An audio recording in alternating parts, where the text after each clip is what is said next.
Welcome to CodeGenix.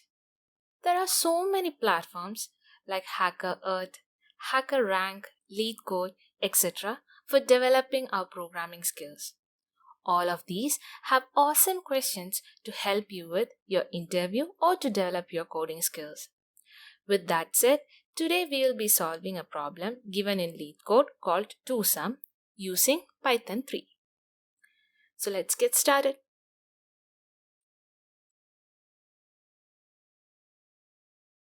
The problem statement is as follows. Given an array of integers, return indices of two numbers such that they add up to a specific target. You may assume that each input would have exactly one solution and you may not use the same element twice. The notes to take from the problem statements are: first one, an array and target would be given to us. Second, when we add two numbers in the array, it should give us the target value. Here, when we add 2 and 7, we get the target value 9. Third, output to be returned is the indices of two numbers. Here, our output will be 0 and 2. Fourth one, we should also assume that there is exactly one solution in the array. This means that our array will not be solutionless and the array will not have more than one solution. Fifth one, we cannot use same element twice. Here, in order to obtain target 4, we added same element 2 twice, which is not possible in solving this problem. This problem can be solved in multiple ways.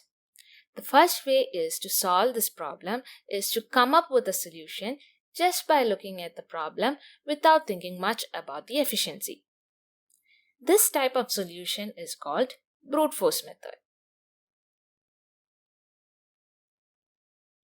So let's start to code.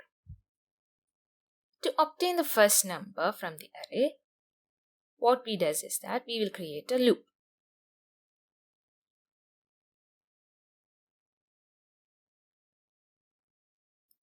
For getting the second number from the array, we create another for loop that iterates over the list starting from the first number. Then we add and compare the numbers with the target values.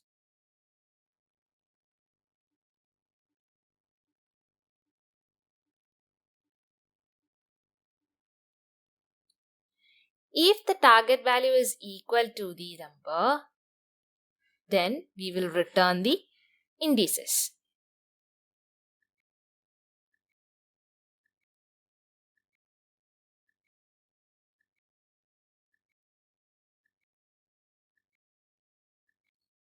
The issue with this problem is that it is not efficient, meaning the worst case runtime complexity is order of n square.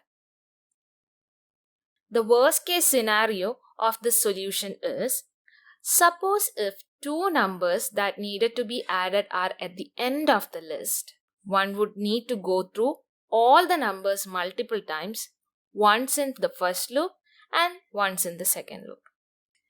Another efficient method to solve this problem is by using dictionary. A dictionary is a collection which is unordered, changeable, and indexed. They have keys and values. The example for dictionary in Python is shown in the screen.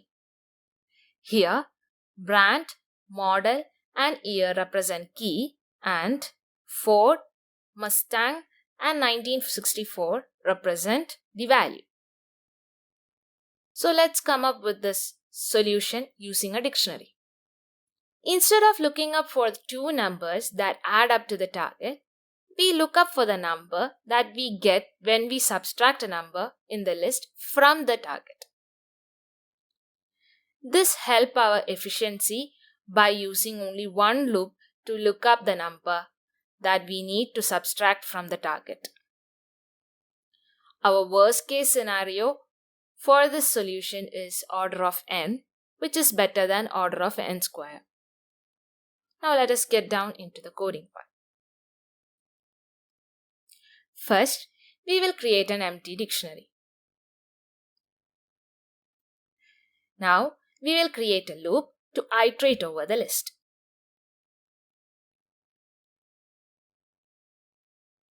Next, we will create an if statement to check if the number is already available in the dictionary or not.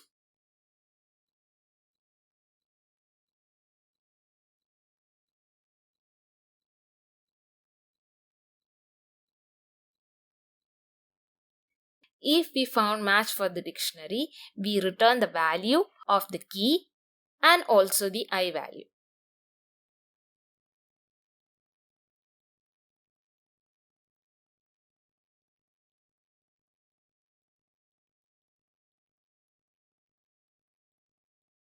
Otherwise, we will update the dictionary by giving key value as target minus number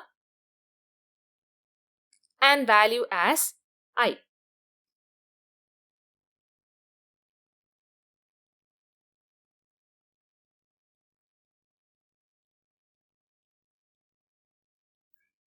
Here, dictionary of num of I is used to access the value of dictionary. Let us go through an example to have proper understanding of the solution. We have a list called nums containing values 2, 12, 7 and 15 with target value 9. In the first iteration, we have I is equal to 0 and we take num of 0 value, that is 2, and check with the dictionary to see if value exists or not. Since 2 is not there in the dictionary, we go to the else part of the code where we will update the dictionary key as target minus num of 0, which is equal to 9 minus 2, that is 7. And we will update the value of the dictionary as I is equal to 0.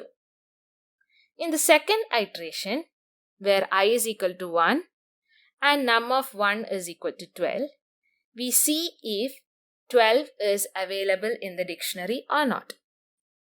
Since it is not available in the dictionary, we move on to the else part where we update the dictionary key as 9 minus 12 is equal to minus 3 and value as I is equal to 1. Then moving on to our third iteration where I is equal to 2 and num of 2 is equal to 7, we check if 7 is available in the dictionary. When checked with the dictionary, we can see that there is a key 7 in the dictionary. So we return the value of key 7, that is 0, and the current value of I, which is 2. I hope you all understood the solution. Thank you for watching. Please make sure to like, share and subscribe. See you in the next video. Until then, take care. Bye-bye.